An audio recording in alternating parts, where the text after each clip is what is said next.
Good morning বন্ধুরা, কেমন আছো সবাই? আশা করছি ভালো আছো। তিথি ড্রিম লাভ চ্যানেলে তোমাদের সবাইকে অনেক অনেক স্বাগত। আবারও চলে এলাম তোমাদের সামনে নতুন একটা ব্লগ নিয়ে। আশা করছি আমার এই ছোট্ট ব্লগটা তোমাদের সকলে ভালো লাগবে। তোমাদের আশীর্বাদে ভালোবাসে আমিও ভালো আছি। তো বন্ধুরা, এখন বাজে সকাল 10:30। তো আমি ওইদিকে রান্না অর্ধেক করেছি। সকালে করেছি শুধু লাউ দিয়ে ডালে পুরিতে করেছি, আর হচ্ছে করলা মশলা পুর দিয়ে করেছি, করে বরকে দিয়ে দিয়েছি। এখন আমি এই যে বিছানাটা গুছাচ্ছি। রান্না আরও বাকি আছে, বুঝেছো? রান্না অর্ধেক হয়েছে। আর কদিন থেকে যে রান্নার জন্য না খুব আমার কাজের খুব দেরি হয়ে যাচ্ছে। সকালবেলা যদি রান্নাটা সেরে নিই একবারে, তাহলে আর কি পরে কাজ তাড়াতাড়ি হয়ে যায়, কিন্তু না, এই যে রান্না অর্ধেক বাকি আছে। এই যে, আর বর দুধ এনে রেখে গেছে, দুধটা এখন গরম করবো। আর কালকে রাত্রে দুধ ছিল, সেটাই যে এখন একটু গরম করতে নিলাম, দেখি ফেটে গেল। কারণ গরমের দিন না, দুধ ঠিক থাকে না।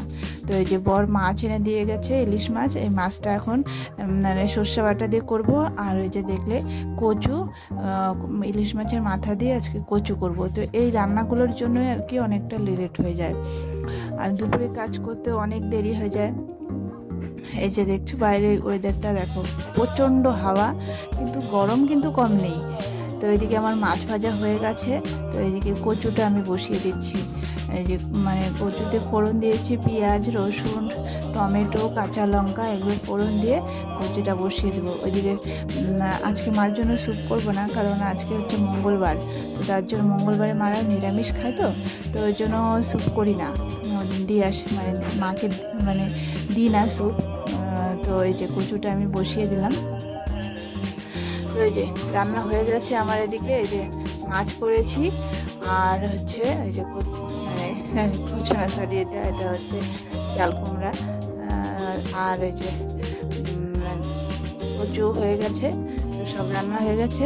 তো চলো এবার আমি ঘরটা মুছে স্নান করে আসি।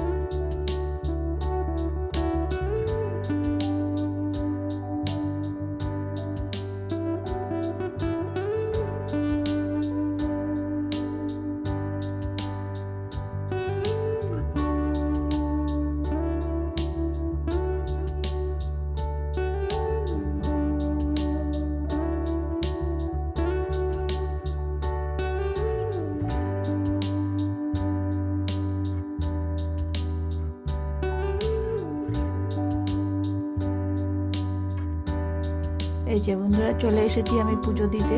স্নান সেরে পুজোতে বসে পড়েছি। এই যে দেখো কত ফুল, এগুলো বাড়িতে এই যে একটা কলকি ফুল গাছ আছে, সেটা আমি লাগিয়েছিলাম। সেই ফুল গাছ এখন বড় হয়ে দেখো কতগুলো করে ফুল ফুটছে।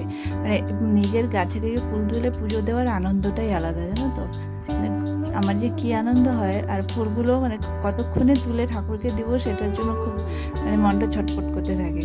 তো এই যে এদিকে আমার পুজো দেওয়া হয়ে গেছে। এখন হচ্ছে পুজোটা কমপ্লিট করে তারপরে ছেলেকে খেতে দিব, আমিও খেয়ে নেব। আর বন্ধুরা, সংসারে কাজ সামলে পুজো পুজো ছেলেকে সামলে ব্লগ করতে খুব কষ্ট হয়, জানো তো? এত কষ্ট করে আমরা ব্লগগুলো শ্যুট করে তারপরে এডিটিং, ভয়েস ওভার এগুলো দিয়ে যখন ছাড়ি, তারপরে যদি কোনো ভিউজ না আসে না, এত যে কষ্ট হয়, জানো তো? মনে হয় কি জোরে জোরে কান্না করি, কিন্তু কি করব, কান্না করে তো লাভ নেই। তো যাই হোক, তো আমার ব্লগটা যদি তোমাদের ভালো লাগে, তো অবশ্যই অবশ্যই অবশ্যই চ্যানেলটাকে সাবস্ক্রাইব করে রেখো। আর প্রত্যেক দিন আমি ব্লগ দিই 7:30টার দিকে। আমার চ্যানেলে তোমরা আমার দৈনন্দিন কাজের ব্লগ দেখতে পারবে। তো এই যে পুজো দিয়ে আমি স্নানের পরে যে জামা কাপড়গুলো, সেগুলো আর ধুইনি, যেহেতু দেরি হয়ে গেছিলো। তো এই যে এখন ধুয়ে মেলে দিয়ে আবার চলে এলাম ঠাকুরের প্রসাদ তুলতে। প্রসাদগুলো তুলে তারপরে খাওয়া দাওয়া করবো। তো চলো।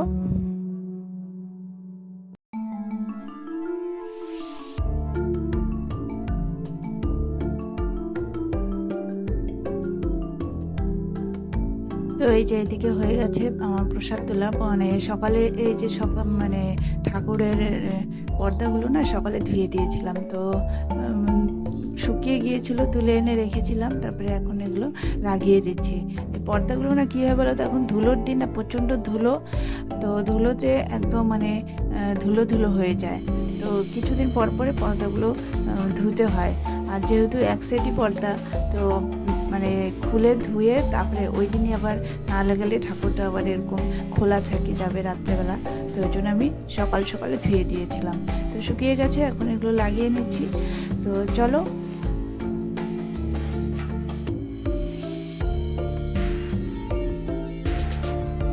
তো এই যে বন্ধুরা চলে এসেছি খাবার মানে বাড়তে, এখন প্রায় বাজে 7:30। আর এই যে এটা হচ্ছে আম মাখা, ভাই এসেছিল তো দুপুরে, তো ওই নিয়ে এসেছে আম মাখা দিয়ে গেছে। তো আমি যেহেতু মানে কাজে ব্যস্ত ছিলাম আর খাইনি, তো ভাবলাম যে একবারে খাওয়া দাওয়া করে খাবো, তো রেখে দিয়েছি। এই যে ভাত বেড়ে নিচ্ছি। আর মানে এখন মানে এত বেলা হয়ে গেছে না, খিদেটাও অত নেই, তো যাই হোক না খেলে তো হবে না, তো এই যে খাবারটা খেয়ে নিই চলো।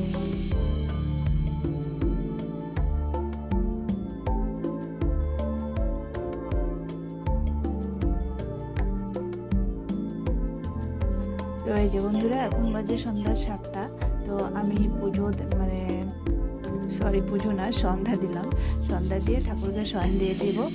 তারপরে এখন জল ভরবো, জল এসে গেছে, অর্ধেক জল ভরেছি আর বালতিগুলো ভরা হয়নি, তো বালতিগুলো ভরে রাখবো কারণ রান্নার জল লাগে। আর যেহেতু বেসিনে জল নেই, আর কুয়ো আমার ঘরের থেকে অনেকটা দূর, অতটা দূর থেকে জল আনা খুব অসুবিধা হয়ে যায়।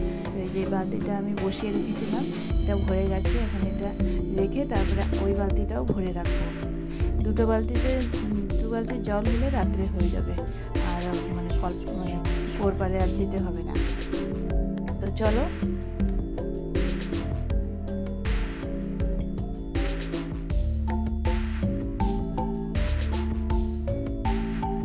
তো বন্ধুরা এই যে দেখতে পাচ্ছ বাইরে কি বৃষ্টি হচ্ছে, হয়তো তোমরা ভালো দেখতে পারবে না কারণ মানে বাইরে অন্ধকার, তো তো ভিডিওটা অত ক্লিয়ার আসেনি, মোবাইলের আলোতে যতটুকু বুঝতে পারবে। বৃষ্টি কিন্তু প্রচণ্ড জোরে হচ্ছে আর বিদ্যুৎও চমকাচ্ছে সঙ্গে। তো আমি এটা বাইরে বসে মানে ভাত বসিয়ে দিয়েছি, এখন বাজে প্রায় 11:15। তো ভাত বসিয়ে দিয়ে আর এই যে মোমটা ধরিয়ে রেখেছি, কারণ বিদ্যুৎ চমকাচ্ছে, বলা যায় না, লাইন চলে যেতে পারে। তো যাই হোক ওদিকে বৃষ্টি দেখতে দেখতেই 11টা বেজে গেল। তো বর চলে এসেছে বৃষ্টিতে ভিজেই।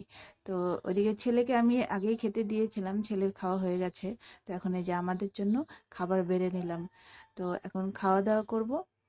তো খাওয়া দাওয়া করে তারপরে ঘুমানোর পালা। তো চলো আজকের ব্লগটা এই পর্যন্তই, সবাই ভালো থেকো, সুস্থ থেকো, দেখা হচ্ছে আবারও নতুন একটা ব্লগ নিয়ে।